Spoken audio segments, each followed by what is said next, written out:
Students, how are you all? I hope आप सभी अच्छे से होंगे। आज इंट्रोडक्शन टू ग्राफ्स का सेकंड लेक्चर लेकर आपके लिए जो है हमने लाया है। इस लेक्चर में हम एक्सरसाइज 15.1 या आधे बुक्स में 16.1 है उनके क्वेश्चंस देखेंगे। इससे पहले हमारे पिछले वीडियो में हमने इसका इंट्रोडक्टरी पार्ट पढ़ा है कि इसमें कौन कौन सी चीजें जो है इस्तेमाल होती है।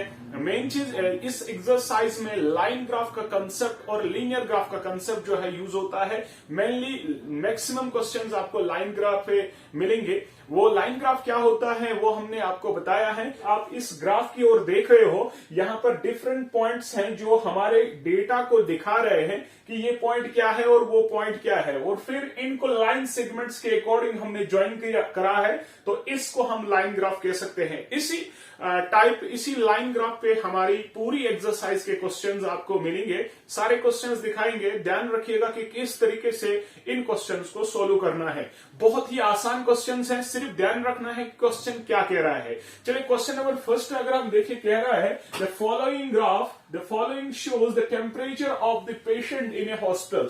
ये जो मेरे पास ग्राफ दिया गया है ये वो रिकॉर्डेड एवरी आवर, यानी हमारे पास ये जो लाइन ग्राफ दिया है ये ग्राफ किसका है? एक पेशेंट का है जिसका टेम्परेचर जो है एक हॉस्पिटल में टेम्परेचर मेजर किया जा रहा है कि हर एक घंटे के बाद उस पेशेंट का टेम्परेचर क्या है। यानी 9 AM को क्या टेम्परेचर था, 10 AM को क्या टेम्परेचर था, डिग्री सेंटीग्रेड में उसको जो है मेजर किया जा रहा है, और अप टू 3 यानी एक दिन का जो है 9 AM से 3 PM तक जो डेटा का जो पेशेंट्स का टेम्परेचर है उसको मेजर किया गया है। हमें इसी ग्राफ के अकॉर्डिंग जो दिए गए क्वेश्चंस हैं इनका आंसर फाइंड करना है। बहुत ही आसान है, सिर्फ समझना है कि क्वेश्चन क्या कह रहा है। ठीक है, सबसे पहले फर्स्ट पार्ट अगर हम देखें, फर्स्ट पार्ट कह रहा है what was the patient's temperature at 1 PM। बेटा हमें बताना है कि 1 बजे इस पेशेंट का टेम्परेचर क्या है। कुछ नहीं करना है, बस ग्राफ को देखकर आंसर बताना है।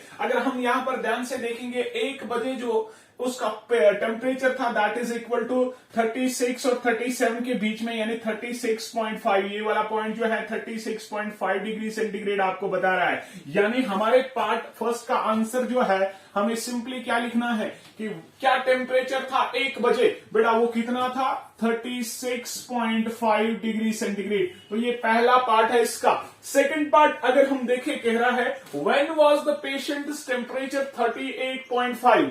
कब हमारे पास, कितने बजे हमारे पास पेशेंट का टेम्परेचर जो है दैट इज 38.5 था। यानी ये रहा 38.5। अगर हम इस वाले पॉइंट को देखेंगे कि ये कितने बजे हैं, तो ध्यान से देखेंगे ये 12 बजे कह रहा है कि 12 बजे हमारे पास पेशेंट्स का टेम्परेचर जो ये वाला पॉइंट है ये आपको 38.5 का बता रहा है कि कब किस टाइम पे ये वाला टेम्परेचर था। और अगर हम ध्यान से देखेंगे ये 12 नून तक टेम्परेचर था। इसका मतलब इस पार्ट का आंसर क्या है बेटा? 12 नून, यानी 12 बजे जो है पेशेंट्स का टेम्परेचर जो है that is equal to 38.5 degree centigrade. Clear?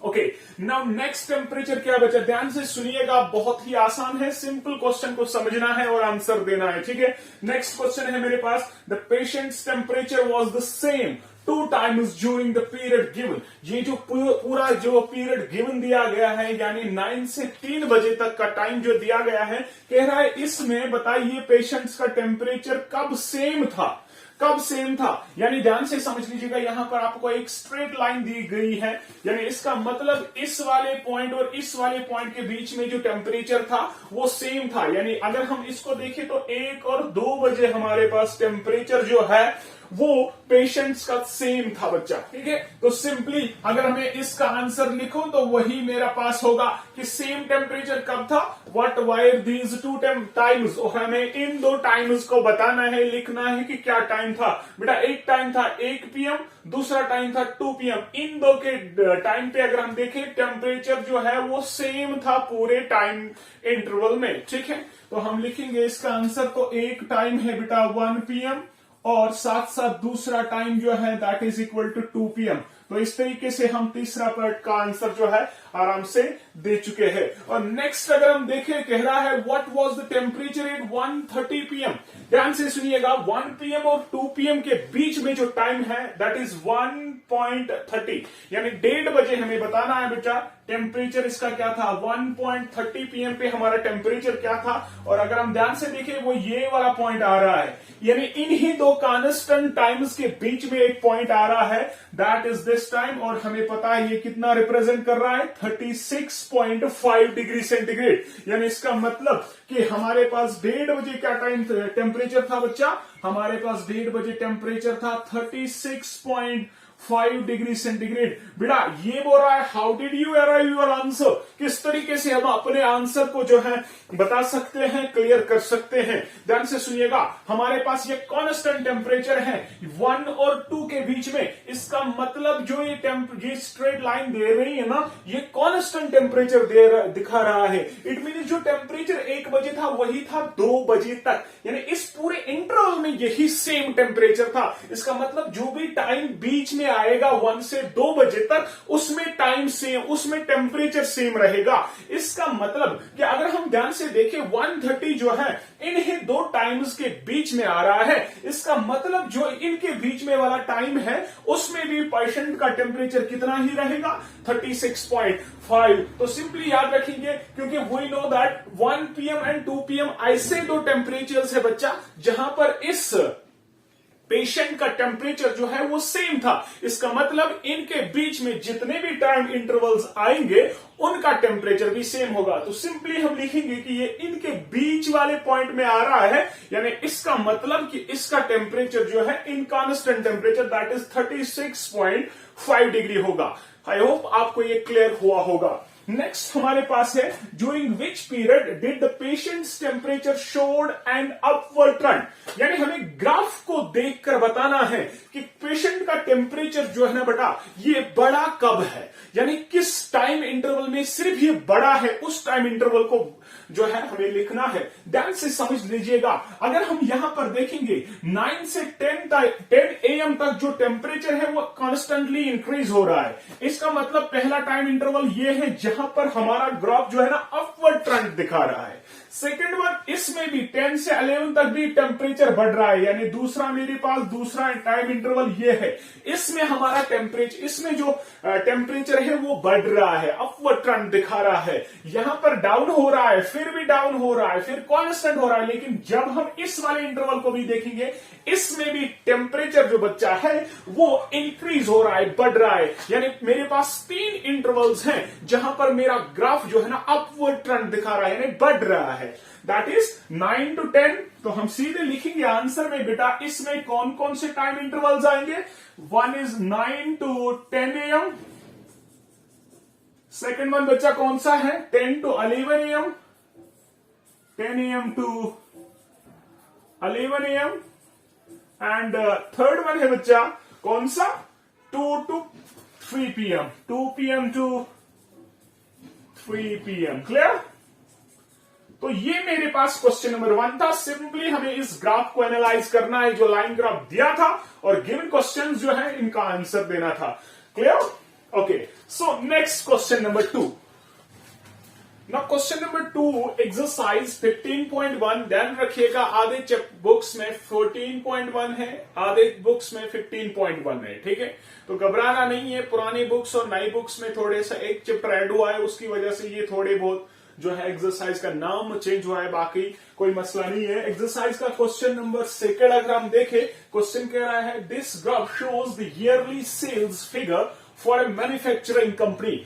देखो ध्यान से समझ लीजिएगा बेटा, ये ग्राफ जो है ये हमें दिखा रहा है कि एक मैन्युफैक्चरिंग कंपनी की ईयरली सेल्स क्या है। यानी 2002 में यहां पर देखिए सेल्स इन रुपीस करोड़, यहां पर करोड़ में सेल हो रही है, यहां से ईयर्स दिए गए हैं, यानी किस ईयर में कितनी सेल हुई है वो यहां पर इस ग्राफ के जरिए हम आराम से फाइंड आउट कर सकते हैं। बच्चा ध्यान से समझ लीजिएगा, 2002 में यहां पर देखो 4 करोड़ रुपए सेल इस मैन्युफैक्चरिंग कंपनी की है, और 2003 में ध्यान से समझ लीजिएगा यहां पर देखो 6 और 8 के बीच में 7 करोड़ है, और इसी तरीके से 2004 में 6 करोड़ है, 2005 में 10 करोड़ है, और उसके बाद 2006 में हमारे पास 9 करोड़ रुपीस जो है यहां पर जो है सेल हुई है। This is 9 crore. Okay, so यहां पर ध्यान से समझ लीजिएगा ताकि आपको कंफ्यूजन ना हो। This is 10 crore,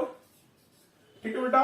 so this is 6 crore, this is 7 crore and this is 4 crore. Clearly मैं आपके लिए ये चीजें लिख रहा हूं कि बाकी वहां पर आपको कोई भी सिर्फ आपको ग्राफ दिया गया है और अकॉर्डिंगली आपको फाइंड आउट करना है कि मेरा ग्राफ का पॉइंट जो है वो क्या कह रहा है। ठीक है, घबराना नहीं है, बहुत ही आसान क्वेश्चन है। तो पहले क्वेश्चन की अगर हम ध्यान से देखेंगे कि हमें फाइंड आउट क्या करना है। ये ग्राफ तो दिया गया है, इस मैन्युफैक्चरिंग की सेल्स जो है वो दी गई है।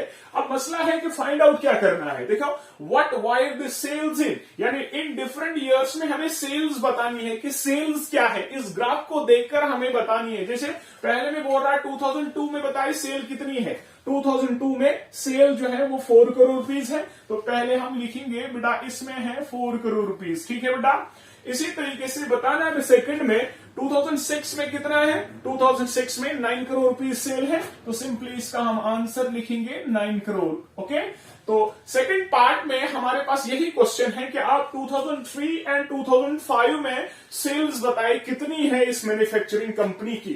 2003 में अगर हम देखेंगे 2003 में 7 करोड़ रुपीस सेल है, तो यहां पर हम बच्चा लिखेंगे 7 करोड़ रुपीस। ओके, बहुत ही आसान क्वेश्चन है, बहुत ही छोटे लेवल के क्वेश्चन है। ठीक है बच्चा, दिस इज 2005 में और यहां पर है 10 करोड़ रुपीस, तो हम यहां पर सीधे आंसर जो बच्चा लिखेंगे that is 10 crore rupees. Okay, so यहां पर पहला पार्ट जो है वो खत्म हुआ कि डिफरेंट ईयर्स में क्या सेल थी इस कंपनी की according to this given graph. Okay, now second third one question जो है बुक का, यहां पर हम सेकंड ही लिख देंगे। क्यों? Compute the difference between the sales in 2002 and 2006। कह रहा है बेटा जो यहां पर ईयर्स है 2002 एंड 2006, इनकी जो सेल्स है, इन सेल्स की डिफरेंस हमें फाइंड करनी है, यानी सब्ट्रैक्शन फाइंड करना है। सबसे पहले अगर हम ध्यान से समझ लीजिएगा बेटा, इसको हम कैसे करेंगे। सबसे पहले अगर हम ध्यान से देखेंगे 2002 में कितनी सेल है। 2002 में 4 करोड़ रुपीस सेल है बच्चा। इसी तरीके से 2006 में कितनी सेल है बच्चा। 2006 में हमारे पास 9 करोड़ रुपीस सेल है। 9 है, isn't it? No, it is 8 crore. Okay, so don't be confuse बच्चा, यहां पर 8 करोड़ है। Okay, so this is 8 crore not 9 crore, ये कोई आम डिफरेंस है। Okay, clear. सो 2006 में बच्चा 8 करोड़ रुपीस जो है सेल है बच्चा। ठीक है, now we have to find the difference between these two sales, यानी जो 2002 एंड 2006 में सेल है बच्चा, इनकी डिफरेंस फाइंड करनी है। और अगर हम डिफरेंस फाइंड करेंगे बच्चा, डिफरेंस होता है बड़े को छोटा माइनस करेंगे क्योंकि पॉजिटिव चाहिए ना मुझे, तो यहां पर आएगा 8 minus 4 that is 4 crore rupees. तो बच्चा इन दो ईयर्स की सेल्स की जो डिफरेंस है दैट इज 4 करोड़ रुपीस। तो बच्चा क्लियरली समझ आया, जो गिवन ईयर्स थे उनकी सेल्स निकालकर उनकी डिफरेंस फाइंड करनी है, यानी माइनस फाइंड करना है। Clear. Now next one is in which year was the greatest difference between the sales as compared to its previous year। ध्यान से समझ लीजिएगा क्वेश्चन क्या है। कह रहा है कि आप डिफरेंट ईयर्स जो दिए गए हैं, इन डिफरेंट ईयर्स को पीछे जो इनके साथ ईयर होगा उसके साथ डिफरेंस फाइंड करिए। फिर देखिए किस वाले ईयर में पीछे वाले ईयर के साथ ग्रेटेस्ट डिफरेंस आएगी। ध्यान से समझ लीजिएगा, यहां पर हम 2003 को 2002 से करेंगे डिफरेंस, फिर 2004 को 2003 से डिफरेंस करेंगे, 2005 को 2004 से डिफरेंस करेंगे। क्लियर। सिमिलरली हम 2006 को 2005 से जो है हम डिफरेंस निकालेंगे। उसके बाद जिसकी ग्रेटर होगी तो उस ईयर का हमें नाम बताना है, हमें बताना है वो क्या ईयर है। सबसे पहले मैं यहां पर देखो, अगर मैं 2003 और 2002 की डिफरेंस फाइंड करूं, 2003 में सेल है 7 और यहां पर है 4, तो यहां पर आएगा 7 minus 4 that is 3 crore. First में आई 3 करोड़ रुपीस डिफरेंस। ठीक है बच्चा। सेकंड में देखेंगे 2004 को देखेंगे 2003 के साथ, 2004 में अगर हम ध्यान से देखेंगे दैट इज 6 करोड़। और मेरे पास डिफरेंस किसके साथ देखनी है बच्चा, ये माइनस नहीं है बच्चा, ये मैंने 2 इसके बीच में निकालनी है, 6 करोड़। और यहां पर 2003 के साथ अगर हम देखें दैट इज 7 करोड़। इनको अगर हम डिफरेंस देके 7 माइनस 6 दैट इज 1 करोड़ बच्चा, ठीक है। तो ये इन 2 ईयर्स के बीच में थी। उसके बाद 2004 और 2005 को 2004 के साथ देखना है बच्चा। 2005 और 2004 को हमें देखना है, इन 2 ईयर्स को देखना है। तो 2005 में 10 करोड़ और इसमें 2004 में 4 करोड़, तो यहां पर 6 करोड़, सॉरी, तो यहां पर आंसर आएगा 4 करोड़, ठीक है बेटा। तो इन 2 ईयर्स की जो है difference that is 4 crore. Now last 2006 को हम 2005 से देखेंगे। नाउ अगर मैं इसको देखूं 2006 को मैं देखूंगा किसके साथ बच्चा, 2005 के साथ, 2005 के साथ। तो बच्चा यहां पर है 8 और यहां पर है 10, तो 10, तो वो आएगा 10 माइनस 8 दैट इज 2 करोड़, ठीक है। तो हमें डिफरेंस निकालनी है, ये मत समझना कि मैंने वो लेना है फिर इसके साथ माइनस करना है, नहीं।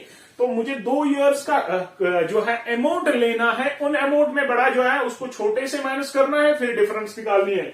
ध्यान से समझ लीजिएगा, 2006 को मैंने जब प्रीवियस यानी 2005 से डिफरेंस की, मुझे 2 करोड़ आया। लेकिन जब मैंने 2005 को 2004 से किया तो मुझे 4 करोड़ आया। 2004 को 3 से किया तो 1 करोड़ आया। 2003 को 2002 से किया तो 3 करोड़ आया। तो इनमें से सबसे बड़ी डिफरेंस जो है वो इस वाले ईयर में है, यानी जब मैंने 2005 को प्रीवियस ईयर के साथ बताना है, तो हमें उसी ईयर का बताना है जिसको हमने प्रीवियस ईयर के साथ करा।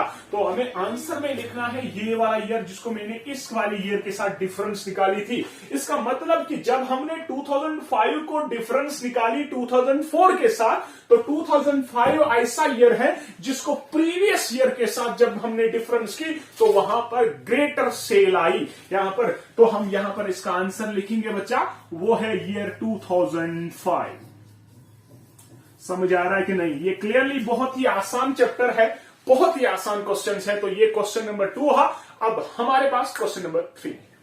तो नेक्स्ट हमारे पास क्वेश्चन नंबर 3 है। ध्यान से सुनिएगा, क्वेश्चन क्या कह रहा है। क्वेश्चन कह रहा है कि मेरे पास एक लेबोरेटरी बॉटनी एक्सपेरिमेंट में 2 प्लांट्स हैं, plant A and plant B, ठीक है। उनको 3 वीक्स में लेबोरेटरी सेम कंडीशंस के अकॉर्डिंग, यानी जितना टेम्परेचर ए के लिए है उतना बी के लिए है, जो भी कंडीशंस ए के लिए हैं वही कंडीशंस बी के लिए रखी गई है। और 3 वीक्स में उनकी जो हाइट है वो जो है उसको देखा गया कि इन सेंटीमीटर्स में कितनी है। यानी जब हमारे पास स्टार्ट हुआ उसके बाद फर्स्ट वीक, सेकंड वीक और थर्ड वीक पे डिफरेंट हाइट्स जो है ऑब्जर्व की गई है प्लांट ए और प्लांट बी के लिए, ठीक है। तो यहां पर देखो प्लांट ए जो है डॉटेड लाइन दिखा रहा है, प्लांट बी जो है सॉलिड लाइन दिखा रही है। यानी हमारे पास जो भी सॉलिड लाइन है वो प्लांट बी का डेटा दिखा रही है, यानी उसकी हाइट जो है दिखा रहा है। और प्लांट बी ए जो है वो डॉटेड लाइन से दिया गया है, ठीक है। यहां पर हाइट से सेंटीमीटर्स में, यहां पर देखो फर्स्ट वीक में 1 सेंटीमीटर प्लांट बी बड़ा है और 2 सेंटीमीटर प्लांट ए बड़ा है, 7 सेंटीमीटर दूसरे वीक के खत्म होने पर, और 9 सेंटीमीटर प्लांट ए और 10 सेंटीमीटर प्लांट बी जो है बड़ा है आफ्टर 3 वीक्स। तो इस ग्राफ को देखते हुए हमें कुछ क्वेश्चंस हैं, उनका आंसर देना है, ठीक है बेटा। तो ध्यान से सुनिएगा बेटा, बहुत ही आसान है। कह रहा है first one, how high was plant A after. हमें प्लांट ए की बात हो रही है, यानी डॉटेड लाइन जो है उसको कंसिडर करना है बच्चा। कह रहा है कि आफ्टर 2 वीक्स उसकी हाइट बताइए। आफ्टर 2 वीक्स उसकी हाइट जो है वो है 7 सेंटीमीटर। अब यहां पर देखिए 7 सेंटीमीटर के अकॉर्डिंग हमारे पास ये वाला पॉइंट है। यहां पर दोनों प्लांट्स की जो बच्चा हाइट है दैट इज 7 सेंटीमीटर, यानी हमारे पास इसका आंसर जो है that is 7 centimetre. After 2 weeks plant A जो है 7 सेंटीमीटर की हाइट तक पहुंचा हुआ होगा। यहां पर तो आफ्टर 3 वीक्स क्या बोल रहा है, किसके लिए, प्लांट ए के लिए ही। यानी हमारे पास प्लांट ए के लिए 9 सेंटीमीटर, देखो 9 सेंटीमीटर हमारे पास प्लांट ए की हाइट है आफ्टर 3 वीक्स। तो आफ्टर 3 वीक्स बेटा 9 सेंटीमीटर जो है प्लांट ए की हाइट है। नाउ नेक्स्ट हमारे पास है क्वेश्चन पार्ट बी। कह रहा है how high was plant B. अब प्लांट बी की बात हो रही है, यानी सॉलिड लाइन की बात हो रही है बच्चा। कह रहा है कि 2 वीक्स के बाद बताइए उसकी हाइट की है। दोनों की हाइट 7 सेंटीमीटर आफ्टर 2 वीक्स। तो we have here 7 centimetre the required answer. And after 3 weeks we have to find the height of plant B. After 3 weeks, the height of plant B is simply 10 centimeter. That means this. Okay? So this is 10 centimeter. So this is part first and part B. Clear? Now third part क्या कह रहा है बच्चा? How much did plant A grow during the third week? Third week के उस period में बताइए, third week के उन 7 दिनों में बताइए कितना प्लांट, कौन सा प्लांट ए बढ़ा है। अब यहां पर ध्यान से देखिए कि हमारा डॉटेड लाइन है, यहां पर सेकेंड वीक शुरू हो रहा है और यहां पर खत्म हो रहा है। अब यहां पर देखिए 9 सेंटीमीटर यहां पर जो है उसकी हाइट है, यहां पर 7 सेंटीमीटर है। तो ध्यान से देखिए डिफरेंस कितनी होगी, 9 - 7 दैट इज 2 सेंटीमीटर। यानी थर्ड वीक में प्लांट ए जो है 2 सेंटीमीटर की हाइट पकड़ रहा है, यानी इतना बड़ा वो। तो इसके लिए हमारे पास आंसर क्या है बच्चा, 9 centimetre minus 7 centimetre that is equal to 2 centimetre. यानी 2 सेंटीमीटर की हाइट उसने जो है अटेन की, किसमें, थर्ड वीक में। Clear? Now how much did plant B grow from the end of second week to the end of third week? End of second week and end of third week, यानी इसी third week में मुझे बताना है अब plant B कितना बड़ा है। अब यहां पर ध्यान से देखिए, यहां पर 10 सेंटीमीटर बड़ा है प्लांट बी और यहां पर 7 सेंटीमीटर है। अगर इसकी डिफरेंस निकालेंगे तो 10 - 7 दैट इज 3 सेंटीमीटर। यानी थर्ड वीक में प्लांट बी जो है वो 3 सेंटीमीटर बड़ा, प्लांट ए जो है 2 सेंटीमीटर बड़ा। तो इसका आंसर जो बच्चा है that is equal to 10 - 7 that is equal to 3 centimetre. तो प्लांट बी जो है बच्चा थर्ड वीक में 3 सेंटीमीटर बड़ा। क्लियर? बहुत ही आसान है। Next part, during which week did plant A grow most? Next part जो हमारे पास है ई पार्ट, वो कह रहा है कि किस वीक में प्लांट ए सबसे ज्यादा बढ़ा। अब यहां पर ध्यान से देखेंगे, सेकेंड वीक में क्लियरली दिख रहा है कि सबसे ज्यादा हाइट दोनों प्लांट्स की है। अब यहां पर प्लांट ए है, प्लांट ए की बात करें तो डॉटेड लाइन है बेटा, यहां से देखो 2 सेंटीमीटर से 7 सेंटीमीटर यानी 5 सेंटीमीटर की हाइट इस वाले वीक में उसने अटेन की। इट मींस प्लांट ए जो है मैक्सिमम किसमें, सेकेंड वीक जो है इसमें सबसे ज्यादा इसने हाइट जो है अटेन की है, यानी सबसे ज्यादा इसी में बढ़ा है वो। नेक्स्ट है, during which week did plant B grow least? अब प्लांट बी की बात करनी है बच्चा, लेकिन हमें बताना है कि इसमें किस वीक में सबसे कम ये बढ़ा है, इसमें सबसे कम हाइट वाली बतानी है। पिछले क्वेश्चन में सबसे ज्यादा बताना था बच्चा, इसमें सबसे कम बताना है। क्लियर? तो प्लांट बी की अगर हम ध्यान से देखेंगे, दोनों की हाइट यानी या तो थर्ड वीक में होगा या तो सेकंड वीक फर्स्ट वीक में होगा, इसी में लिस्ट है। अब यहां पर देखेंगे लिस्ट है क्या, प्लांट बी की बात कर रहा है यानी सॉलिड लाइन की। अब यहां पर अगर हम ध्यान से देखेंगे, यहां से 1 सेंटीमीटर बढ़ा है, 0 से 1 सेंटीमीटर तक। यहां पर अगर हम देखेंगे तो यहां पर तो 3 सेंटीमीटर बढ़ा। इट मींस कि फर्स्ट वीक में आंसर जो है, फर्स्ट वीक में बच्चा इसकी हाइट जो है ना सबसे कम बढ़ी, तो हम लिखेंगे आंसर फर्स्ट वीक इसका। क्लियर? नेक्स्ट है, were the 2 plants of the same height during any week show here specify. क्या बोल रहा है कि दोनों, क्या इस ग्राफ में दोनों प्लांट्स जो है क्या कहीं पर दिखा रहा है कि इनकी सेम हाइट है, यानी पॉइंट ऐसा दिख रहा है जहां पर दोनों प्लांट्स की हाइट सेम है? ऑब्वियसली दिख रहा है ना 7 पॉइंट पे देखो, और वो क्या है, at the end of second week के खत्म होने पर जो एंड पॉइंट है दैट इज 7, दैट इज उस पॉइंट पे दोनों प्लांट्स की सेम हाइट है। तो हम लिखेंगे at the end of, answer बेटा at the end of second week. So this is my question number 3, exercise 14.1 बताइए या 15.1। I hope ये clear हुआ होगा, isn't it? Okay.